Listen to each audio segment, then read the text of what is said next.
আগামী বুধবার রাধা অষ্টমীর দিন ভুলেও করবেন না এই 5টি কাজ। সামনেই আসতে চলেছে রাধা অষ্টমী। রাধা অষ্টমীর দিনটি সমস্ত হিন্দুদের কাছেই অত্যন্ত শুভ দিন এবং অত্যন্ত পবিত্র একটি দিন। জন্মাষ্টমী যেমন ভগবান শ্রীকৃষ্ণের আবির্ভাব তিথি, তেমনই রাধা অষ্টমী হল শ্রীকৃষ্ণের প্রাণাধিক প্রিয়া শ্রীমতী রাধারানীর জন্মতিথি। ভাদ্র মাসের শুক্লপক্ষের অষ্টমী তিথিতে মধ্যাহ্নকালে অনুরাধা নক্ষত্রযোগে বর্ষানা রাওয়াল গ্রামে রাজা বৃষভানু এবং তার স্ত্রী শ্রীমতী কীর্তিজা সুন্দরীর কোল আলো করে তাদের কন্যা রূপে জন্মগ্রহণ করেছিলেন শ্রীমতী রাধারানী। বন্ধুরা, জন্মাষ্টমী পালন করলে রাধা অষ্টমী কিন্তু অবশ্যই পালন করা উচিত। আমাদের সনাতন ধর্মের আমাদের ধর্মীয় শাস্ত্রে এই বিশেষ দিনের পালনীয় কিছু নিয়ম বিধি আছে, যেগুলো সকল হিন্দুদেরই মেনে চলা উচিত। নমস্কার বন্ধুরা, ভক্তিমূলক কথা চ্যানেলে জানাই আপনাদের সকলকে স্বাগত। বন্ধুরা, আশা করছি ঈশ্বরের আশীর্বাদে আপনারা প্রত্যেকেই ভালো আছেন এবং সুস্থই আছেন। আজকের এই ভিডিওটিতে আমি আপনাদের সঙ্গে শেয়ার করব এই বছর অর্থাৎ 2024 সালে রাধা অষ্টমী কবে পড়েছে তার পূর্ণাঙ্গ সময়সূচি এবং এই বিশেষ দিনে আপনারা কি কি কাজ থেকে বিরত থাকবেন। প্রত্যেক শুভ দিনের কিছু নিয়ম বিধি থাকে, কিছু পালনীয় কর্তব্য থাকে, কিছু বিধি নিষেধ থাকে, যেগুলো সমস্ত সনাতন ধর্মাবলম্বীদের মেনে চলা উচিত। এটি মেনে চললে পরিবারের ভালোই হয়, পরিবারের মঙ্গল হয়। যে পরিবারের উপর রাধা কৃষ্ণের আশীর্বাদ থাকে তার কিন্তু সারা বছরব্যাপী কোনো রকম রোগ, শোক, দুঃখ, দুর্দশা গ্রাস করতে পারে না। সেই পরিবারের সর্বদাই উন্নতি হয়।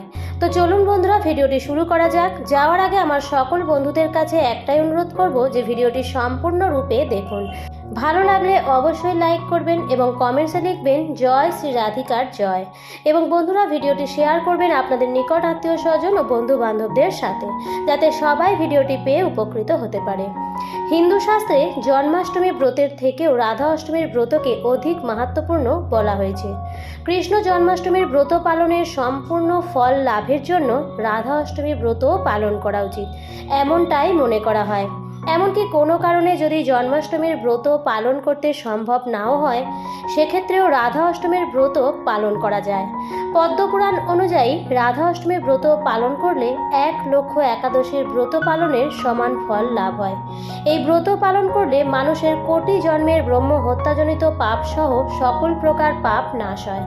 এছাড়াও ভগবান শ্রীকৃষ্ণের পরম কৃপা লাভ করার ক্ষেত্রেও রাধা অষ্টমীর ব্রত পালনের বিশেষ মাহাত্ম্য আছে।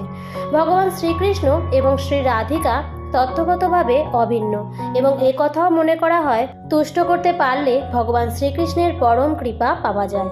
এবার আপনাদের জানিয়ে দিই এই বছর অর্থাৎ 2024 সালের রাধা অষ্টমীর পূর্ণাঙ্গ সময়সূচি।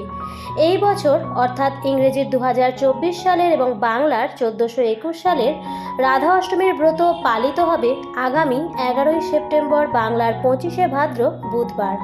অষ্টমী তিথি লাগবে মঙ্গলবার 10ই সেপ্টেম্বর বাংলার 24শে ভাদ্র সন্ধ্যা 6:27 এবং তা স্থায়ী হবে বুধবার 11ই সেপ্টেম্বর বাংলার 25শে ভাদ্র সন্ধ্যা 6:28 পর্যন্ত।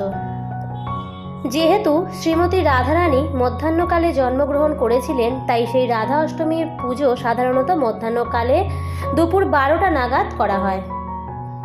এই বছর 11ই সেপ্টেম্বর 25শে ভাদ্র বুধবার মধ্যাহ্নকালে রাধা রানীর পুজো করতে হবে। রাধা অষ্টমীর ব্রত পালনের কিছু সাধারণ নিয়ম আছে।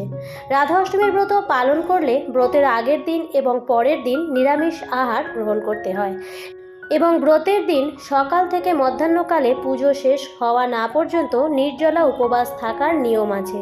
নির্জলা উপবাস সম্ভব না হলে ফল, ফলের রস, মিষ্টি, ড্রাই ফ্রুটস, শরবত ইত্যাদি খাওয়া যেতে পারে।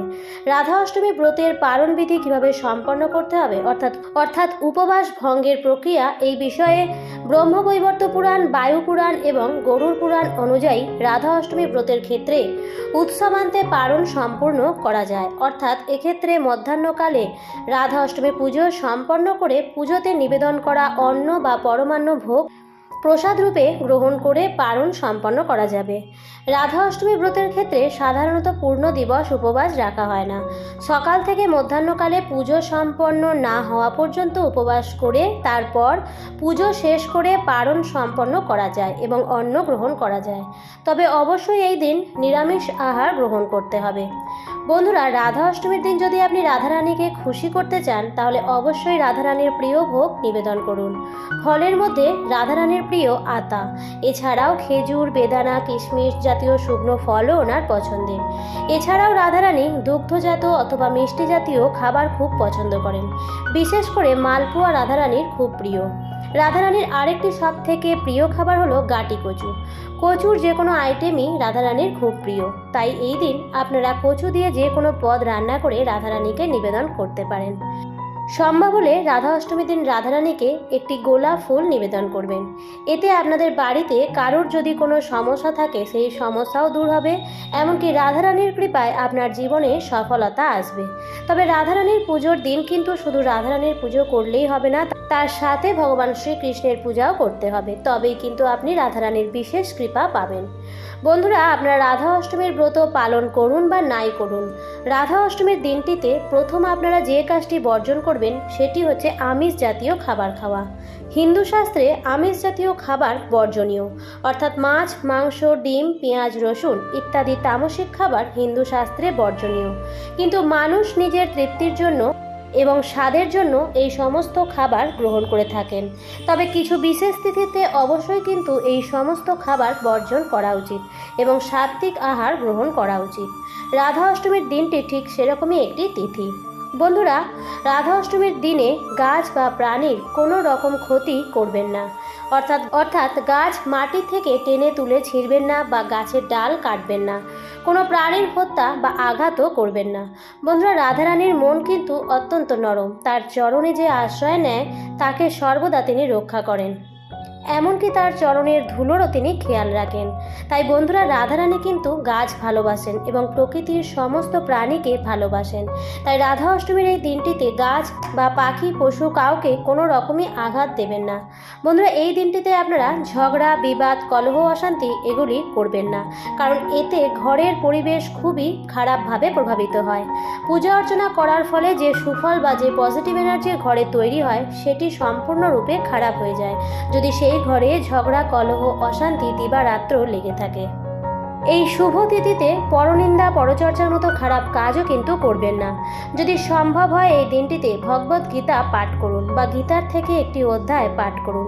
এই দিন খেয়াল রাখবেন আপনার কোনো কথায় বা আপনার কোনো কাজে যেন কেউ কষ্ট না পায়। এই দিন আপনার বাড়ির দরজায় যেই আসুক না কেন কাউকেই খালি হাতে ফেরাবেন না। আপনার স্বার্থ সামর্থ্য অনুযায়ী তাকে কিছু অর্থ বা খাদ্য খাবার দিয়ে সাহায্য করতে পারেন। বন্ধুরা, আজকের পর্বটি আমি এখানেই শেষ করছি। আশা করছি ভিডিওটি আপনাদের একটু হলেও ভালো লাগলো। ভিডিওটি দেখে উপকৃত হলে লাইক, কমেন্ট, শেয়ার করবেন বন্ধুরা। আর যদি চ্যানেলে নতুন হয়ে থাকেন তাহলে অবশ্যই চ্যানেলটিকে সাবস্ক্রাইব করে আমার সাথে থাকবেন। দেখা হবে পরবর্তী নতুন কোনো ভিডিওতে। ভালো থাকবেন, সুস্থ থাকবেন। ধন্যবাদ।